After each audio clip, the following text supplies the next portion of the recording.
Siyabingelela egameni likaJesu Kristu waseNazaretha. Ngibonge bazalwane uNkulunkulu esasigcinile namhlanje sithole lesi sikhathi sokuzomdumisa uNkulunkulu kuwumusa. Ngiyabonga kakhulu bazalwane ukuthi uNkulunkulu nami ungigcinile wenza namhlanje ngalibona lolu suku okuthanda kukaNkulunkulu esizophila kulo namhlanje, singaphinde futhi siphile kulo ngokuthanda kwakhe kuzodlula bedlule. Ngizoqala-ke bazalwane ngixolise obaba noma abekho abapostoli noma apostoli abekho njengokujwayelekile, bahambile basemtuba, so nje njengokujwayelekile-ke baye besishiyeke bazalwane sisale sikhonza.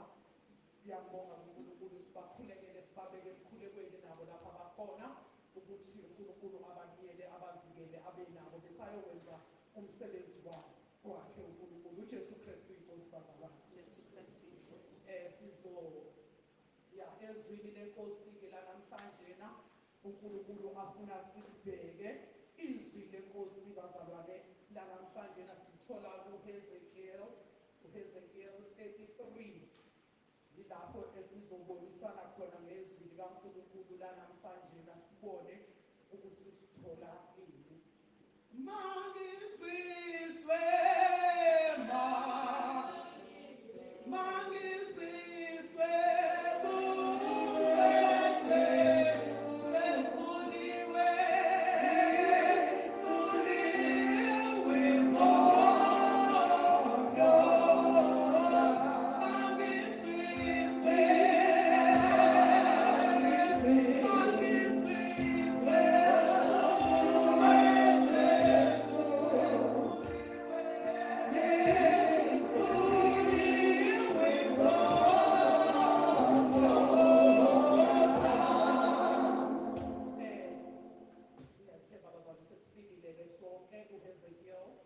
uHezekiel 33 lapho ekhuluma khona ngomlindi bazalwane.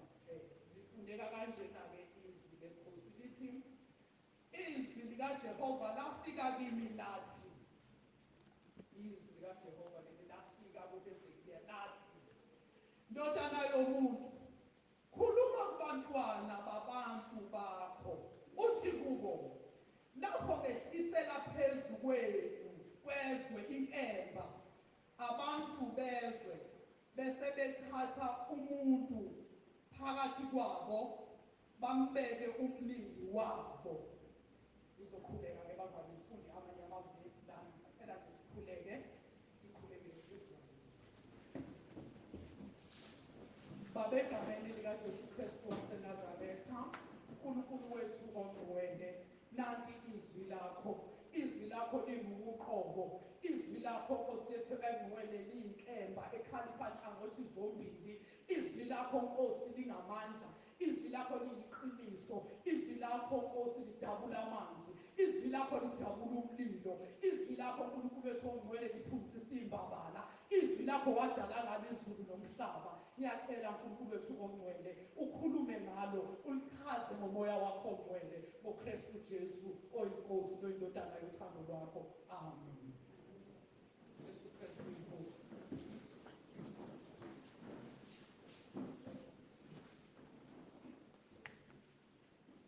Bazalwane, leli zwi uma likhuluma njengoba lisho kanje lithi, izwi likaJehova lafika kimi lathi, ndodana yomuntu, khuluma kubantwana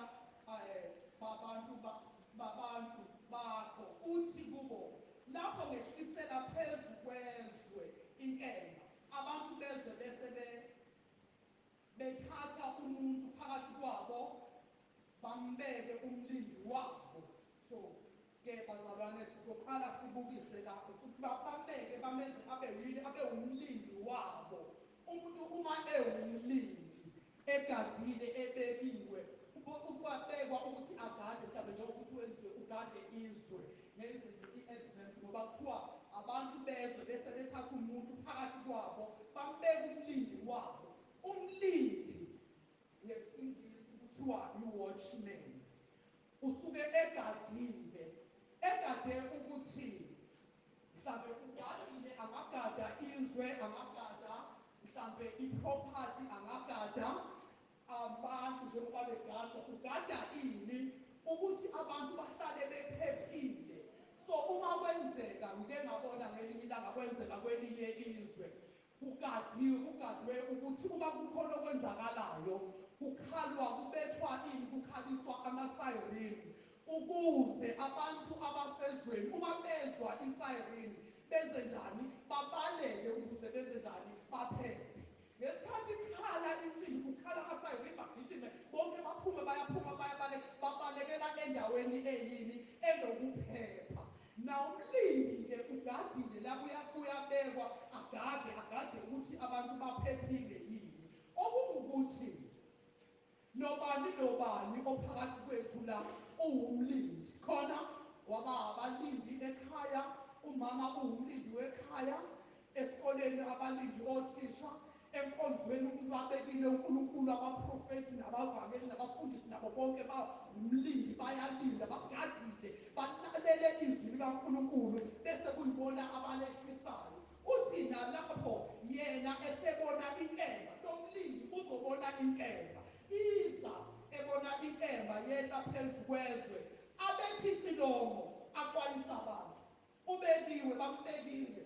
So uma ebona inkemba iza ebona ukuthi nakhu umonakalo uzoza, nakhu izwe lizobhubha, nakhu kuza ububi, uzokwenza njani? Uzobetha icilongo. Ngesikhathi ebetha icilongo uyabaxwayisa ukuthi nansi ingozi, balekani niphephe.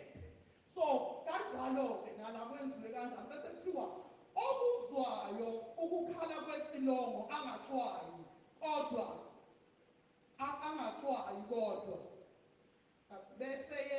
besiyehla inkemba imsuse igazi lakhe liyakuba sekhanda lakhe. Uyizwile icilongo libetha yena wenze njani? Wenza sengathi akezwa, wenza sengathi wangaxwaya ngesikhathi icilongo libetha. Kuthiwa bese kwehla inkemba ngesikhathi inkemba yehla ibisimsuse.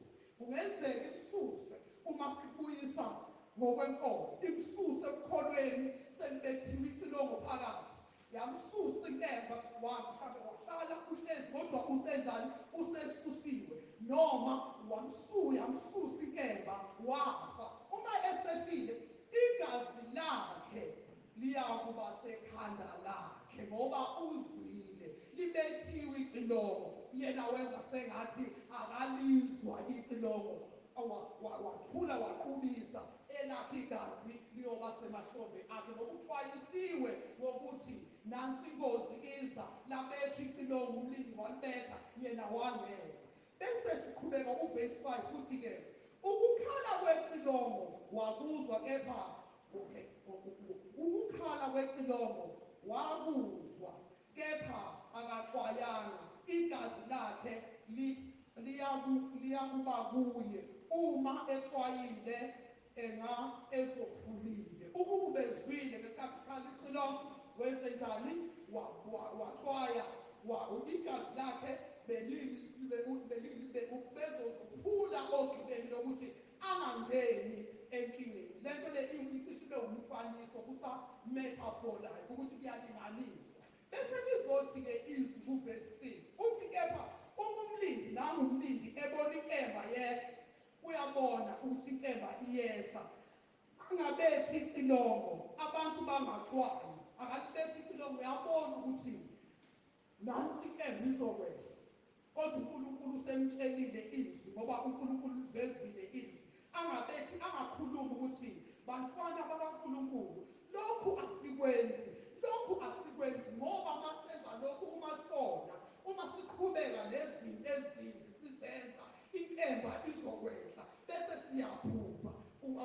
Umlindi enze njani? Angabethi uyasuswa ngenxa yobubi bakhe kepha igazi lakhe ngiyakuluza esandleni somlindi ngoba umlindi uqobo ongabethanga icilongo bekufanele ngesikhathi ebona inkemba iza kube wuye obaxwayisayo abantu bakaNkulunkulu ukuthi nansi inkemba lize lithi izwi makaqalekiswe ofihla ini inkemba egazini uma ufihla inkemba egazini awukhulumi izinto eziyiqiniso, uyafihla futhi uma kuwumntwana wakho uthalalise. Uma zenzeka izinto wenze sengathi awuboni, sekushunyayeliwe. Kwathiwa uma kufika inkemba izwi likaNkulunkulu lithi, umlindi ushilo wathi kuthiwa izwi likaNkulunkulu lithi, ngoba izwi likaNkulunkulu likhulumile kuye, kuthiwa hhayi, asimyekeni u-1, asimyekeni u-2, ngoba khona indawo lapho othi esinama-soft spots khona. Ithi ingane yakho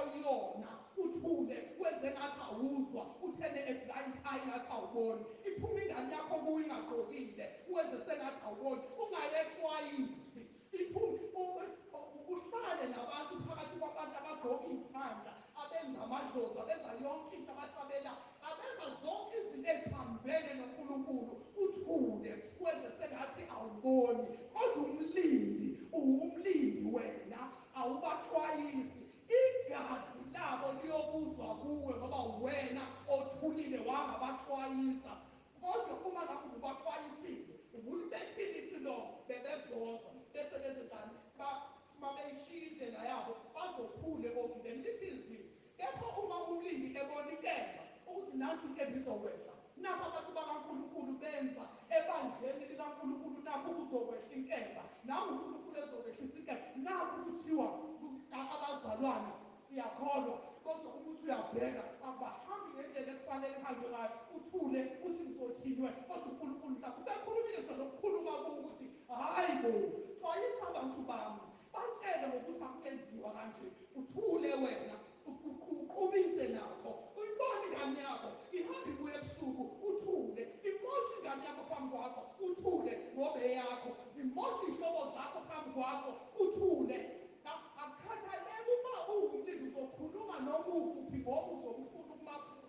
Ubezwile uyigazi lakhe wangenza, igazi lakhe liyobuzwa kuye. Kodwa uma wena uthulile wangaxwayisa ngokuthi nansi inkemba iza maye kuwe, igazi lakhe liyobuzwa kuwe. Bese lithi kepha uma umlindi ebona inkemba yehla, angabethi icilongo, abantu bangaxwayi, ebese yehla inkemba, isusa umuntu kubo, iyasuswa ngenxa yokuya ngobubi bakhe. Igazi lakhe ngiyakulibiza esandleni somlindi. Mlindi obekwe uNkulunkulu, khuluma iqiniso kuyisikhathi kungesona isikhathi. Kuke kwenzeka bazalwane, kufika nje enye example, ingane yami ngiyamkhuza, ngiyakhuluma naye.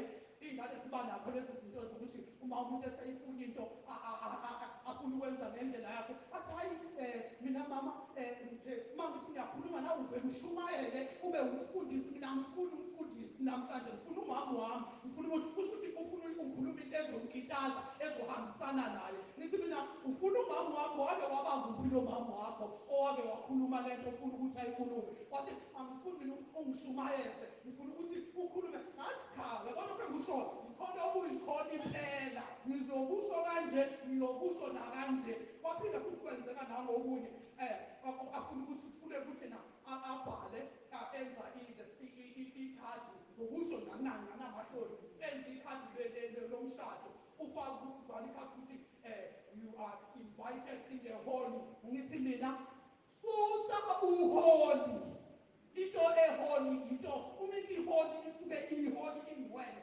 Susa uholy la, ufake ikhadi lomshado ukuthi niya-invite-wa ekadeni lomshado. Angithi wena usuqalile la, susa-ke uholy, ungafaki uholy. Wathi yazi wena mama uvele ube umfundi. Ithi iqiniso, ngifuna ukwenza iqiniso, angifuni kube khona into ezobuzwa kimi ngawe, ngifuna ukukutshela iqiniso, ngoba uma uNkulunkulu esengivezile iqiniso, asenzele iqiniso no matter what. Noma ngabe ingane yakho, noma ngabe ubani wakho, kwenze nje kube liqiniso. Noma ngabe umngani wakho, mtshele ukuthi uNkulunkulu akahambisani naye, ukuze ususe igazi lakhe kuwe emahlombe akho. uNkulunkulu wena umtshelile iqiniso kukuye ukuze libuzwe kuye. Bese lithi wena-ke ndodana yomuntu, ngikubeke umlindi kuyo indlu yakwa-Israyeli, yizwa izwi lomlomo wami, ubaxwayise kuvela kimi. Ubaxwayise kuvela kubani? Kimi. Kuvela kuye uNkulunkulu. likaNkulunkulu livela kuNkulunkulu lingwe uthi baxwayise uthi kuvela kimi asikho isidingo sokulokhu ubheke emuva makuyizwi likaNkulunkulu khuluma iqiniso ungabi namahloni akubhalwa uwe akuveli kuwe lokho kushiwo kubhaliwe izwi likaNkulunkulu kusho lona iqokizwe lithi liyinkemba lithi lihlaba lehlukanise izwi likaNkulunkulu uthi wena-ke khuluma ukuthi-ke izwi lami livela kimi baxwayise kuvela kimi lapho ngithi komubi ngithi komubi umuntu omubi uyakufa nokufa kusho kimi makusho izwi lithi mangithi umuntu omubi uyakufa nokufa bese ungakhulumi wena uyathula ukhulumi ngithi komubi unjani uyakufa nokufa bese wena ungakhulumi ukuba umxwayiso omubi ashiye indlela yakhe lowo muntu omubi uyakufa ngenxa yobubi bakhe ngoba mubi wena uyekile wangamxwayisa wathula wangamxwayisa inkemba izokwehlela kuwe kepha igazi lakhe ngiyakulibiza esandleni sakho ngoba uNkulunkulu ushilo wathi mubi lokhu kodwa wena wadecide ukuthula nakho usubonile usukuzwile ngokwezwi kaNkulunkulu ukuthi lokhu kubi lokhu asikwenzi lokhu akwenziwa livela kuNkulunkulu wena wangamxwayisa omubi bese yafa ngenxa yobubi bakhe kepha igazi lakhe liyakulibuza esandleni sakho hayi kuye ngoba uthulile kungenzeka ukuthi yena ukwenza lokhu kubi ngenxa yokuthi ignorant akanalwazi wena uNkulunkulu ukubekile ukuthi usho ukuthi lokhu asikwenzi asihambi kanje ukubi lokhu ungubutha kuNkulunkulu uzokwenza ukuthi kwehle inkemba mayehla inkemba uzofa so wena susa igazi lakhe phezu kwamahlombe akho ethi efa wena umtshelile ngoba thina vele kuyi-tendency nje abantu lokho basemhlabeni ukuthi khona lapho esikwazi khona ukwenza khona lapho ukuthi ubona kahle nje wenza singathi awuboni angithi phela eyakho ingane uthi hayi angithi phela kuzoba yi-farewell ugqokisa ingane uyihambise ibe nqunu kodwa uwazi kahle ukuthi ngokukaNkulunkulu akumele ingane ihambe nqunu uyazi ukuthi izwi lishilo lathi umzimba uyithempeli lapho kuhlala khona uNkulunkulu kuneyikhathi lapho ingane ozoyikhumula khona ihambe nqunu uthule awufuni ukukhuluma awuyixwayisa ingane lelo gazi laleyo ngane uma ihambe emgwaqweni abantu beyibuka besho konke abakushoyo liyobuzwe bahlombe bakho hayi kuyo angikhathali noma kungathiwani yona isakuzwa kumnandi wena ubekiwe ngoba umlindi phezu kwempilo yakho awufuni ukukhuluma iqiniso awufuni ukwenza oku-right uhambisa uyayiyeka ingane yaphuma nqunu konke uma ingane ifele ebubini bayo uyidedelile yahamba yaphuma nqunu wayidedela wangayikhuza yenza zonke izinto ezimbi eziphambene noNkulunkulu wangayikhuza igazi layo liyobuzwa kuwe bese liqhubeka izwi lithi uma umxwayisa omubi ukuba ashiye indlela yakhe abuye kuyo angabuyi kodwa endleleni yakhe then uyakufa ngenxa yobubi bakhe kepha wena uyikhululile ngokuthi uvele walikhuluma iqiniso linjengoba linjalo wamtshela ukuthi lokhu kubi inkemba izokwehlela phezu kwakho wabetha ulwela ngesikhathi ukhuluma bekufana nokuthi ubetha ilomo uwenze njani umxwayisa wamxwayisa wasuka kokubi wakuyeka wena waphuma ngaphansi kwesiqalekiso sokuthi uyifake ngaphansi kwesiqalekiso sokumfihlela ukuthi lokhu akwenzayo kubi no-Isaya 62 bazalwane uvesi 6 uthi ngimisile abalindi phambi kwezingane zakho Jerusalema abayokuthula nakanye imini nobusuku nina elingabakhumbuzi ngoJehova maningaphumuli usho njalo u-Isaya 62 verse 6 uthi ngimisile abalindi phambi kwezingane zakho Jerusalema abayukuthula nakanye imini nobusuku umlindi akathuli akukho lapho othula khona isemini isebusuku awuthuli ngoba wena umele bani umkhumbuzi kaJehova maningaphumuli awuphumuli ngoba njalo zihleze zikhona izwi malithi usathane wehlisela emhlabeni waphonselwa emhlabeni, zihleze zikhona njalo izinto ey'khona, kodwa ngenxa yoku-understanda lokwazi ukuthi wena uwumlindi uzongaphumuli, uzohlala ugadile ukuthi uma kwenzeka lokhu wena uzokwenze njani, uzophuza, uzobetha icilongo, usho ukuthi ihlelo lizokwehla, umuntu asuke aripente, asuke ebubini bakhe abuyeke ngoba wena ugadile. Uma lithi ningabakhumbuzi ngoJehova maningaphumuli, umlindi akaphumuli, uzovuka njalo ubona, uzovuka ngapha nangapha, left and right, ucela amandla, uNkulunkulu akutshele, awuzuphumula, okunye uzokuvezela nje uNkulunkulu, usuyakusho ukuthi lokhu akukho right. Bazothi abanye belele, ngisho belele, ulele ebusuku cabanga ukuthi ulele, wena uzobe ungaphumule, excuse me, uzozwakala ungaphumule, uzwakala ukuthi uJesu Kristu uyinkosi ngoba uphumule. Athi usathane maye eqhamuka ebusuku ezo-atheka, wena uvuka ukhuleke ngoba uphumule, umoya wakho nokunyama ingalala ngoba uwumlindi, awulele, uyazizwa zonke izinto, umoya wakho, uspiritu wakho uhlala uvukile, uzwakala ukhulu uthi ubani ongahamba ngaphezulu kolwandle uphela indodana kaThixo, uthi uJesu Kristu uyinkosi phezu kwazo zonke izimo ey'khona, kulelwe unamandla obumnyama ngoba wena ulindile, uwumlindi, ugadile, akaphumuli. Kanjalo njengoba kuthiwa uma bembekela umlindi, uma kukhona osuke egade iproperty noma ngabe egade isikole, usuke ngalele, usuke egadile ukuze mabonakala noma ngasiphi isikhathi enze njani, ashaye isayini noma ashaye insimbi, kuzwakala ukuthi nakhi yabonakala, bese babalekele ekuphepheni okufuneke baphephe ngoba uwumlindi. Bese kuJeremiya futhi, uJeremiya 6:17 uthi ngase ngibeke umlindi phezu kwenu, ngithi qaphelani ukukhala kwecilongo, kepha bathi asiyukuqaphela. Basho njalo abantu, bathini? Asiyukuqaphela. Lithi ngase ngibeke umlindi phezu kwenu, ngithi qaphelani ukukhala kwecilongo. Siyaqapheliswa abalindi ngapha nangapha, bathi asiqaphele ngoba icilongo linjani, lizokhala.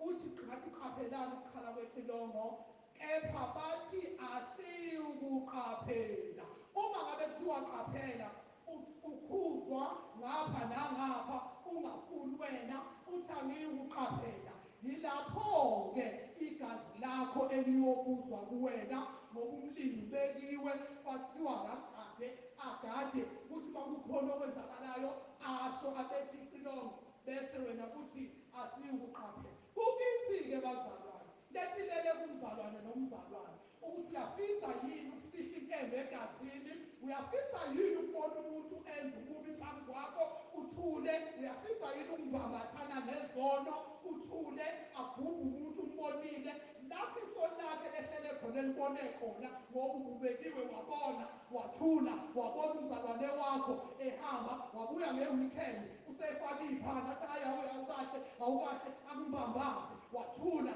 Akukuwe ukuthi uyamqaphelisa, mawusumqaphelisile usethulile umthwalo, igazi lakhe alinakubuzwa phezu kwakho, akukho kuyothintwa ngakho wena ngoba uzophulile osizini ogibeni lokuthi ubuzwe igazi lakhe phezu kwakho ngoba wena umtshelile iqiniso, kwase kuba kuye ukuthi uyasithatha yini isiyalezo sokuthi u-1 asimenzi, u-2 asimenzi, nawe futhi uyazi. Okunye bazokwenza, sinabantwana bayakhula, nathi sike saba ngabantwana, sona sakwenza, sakhuliswa, saqapheliswa, savuma ukulalela.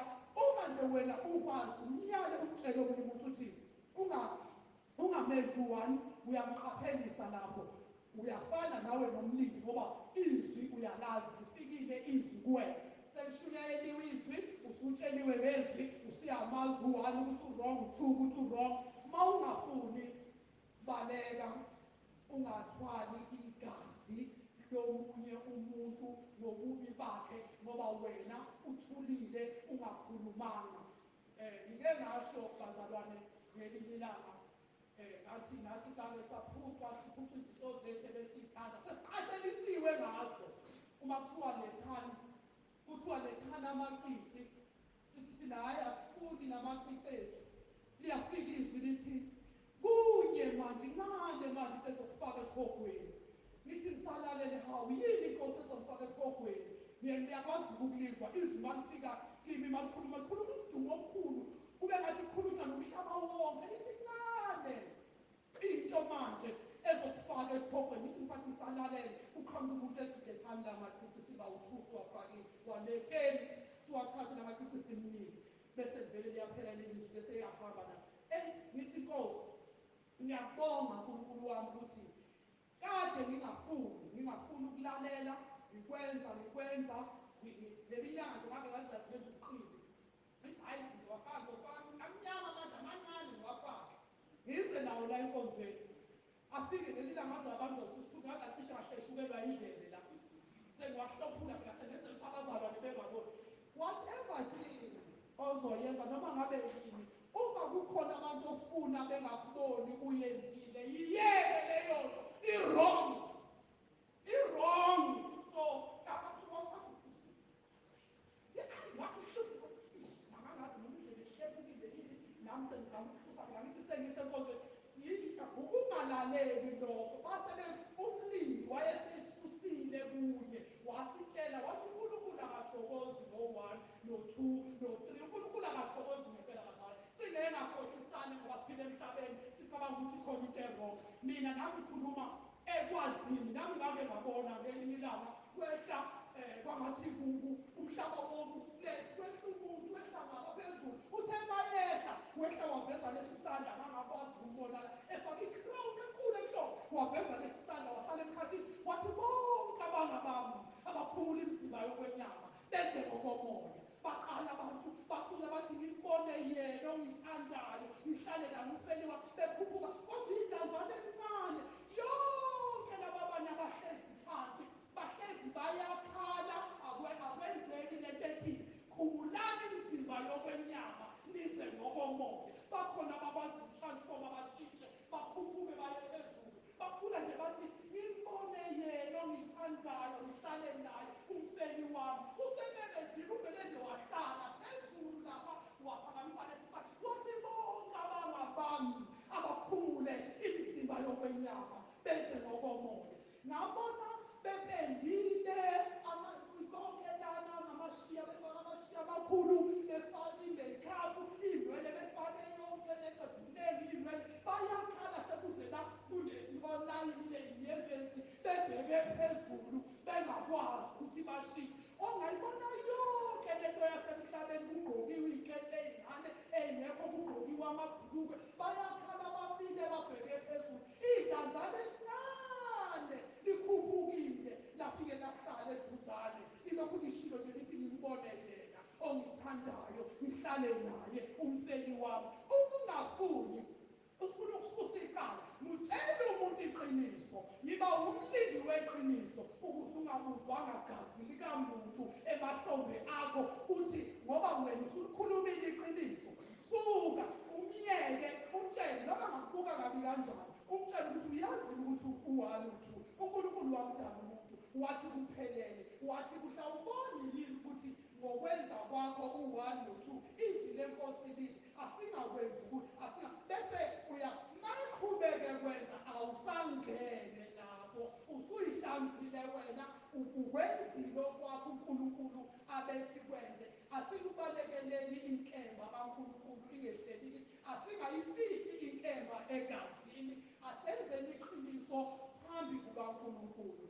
Ngiyabonga-ke bazalwane, inkosi yomusibusise engathi besingahamba ngokumesaba uNkulunkulu, simethembe uNkulunkulu. uNkulunkulu uma ekubekile silenze iqiniso ngey'khathi zonke kuze kube ukuhlekwa komphefumulo, ngoba asimazi uNkulunkulu ukuthi uyosisusa nini. Uthi omubi bese yasuswa ukusuka ukuhamba ungahamba noma inini, ungasuswa noma inini emhlabeni. Kungenzeka abanye bayohlwithwa njengoba izwi lisho, bayokhuphuka bahlangabeza inkosi emapini. Kungenzeka sibulayini mhlawumbe kusasa ngizobe ngingasekho.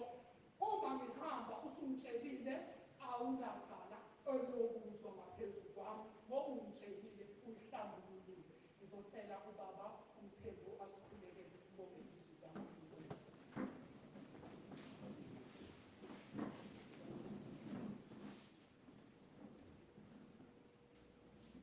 Baba wethu onamandla onke, Baba weNkosi yethu uJesu Kristu, siyabonga Baba, siyabonga ukukhuluma kwakho. Izwi lakho ngakhuluma kuwe usenenhlanhla, kepha wangaphenduka. Ngikubonile ukwenza konke lokho. Sibonga ukuthi Baba uyakhuluma, sisafumana umusa wokulizwa izwi lakho bese siyaphenduka senze lokhu Nkosi ositshela khona ukuba masikwenze. Uvuma nenhliziyo yethu Baba inikele ngokukholwa nangokupheleleyo kuwe, ukuze singabi nalo icala. Busisa-ke inkonzo yonke, busisa abantwana bakho bonke abafikile ukuzwa izwi lakho. Usilondoloze Baba, usigcine. Noma umntwana wakhe esethula ukukhuluma, ungaphezulu ukukhuluma, khuluma nathi noma sisemakhaya, noma sisendleleni, noma la sikhona, uqhubeke uvuselele inhliziyo yethu. Sikusho lokhu ngokukholwa ukuthi uyosenzela khona ngoKristu Jesu Nkosi yethu. Amen.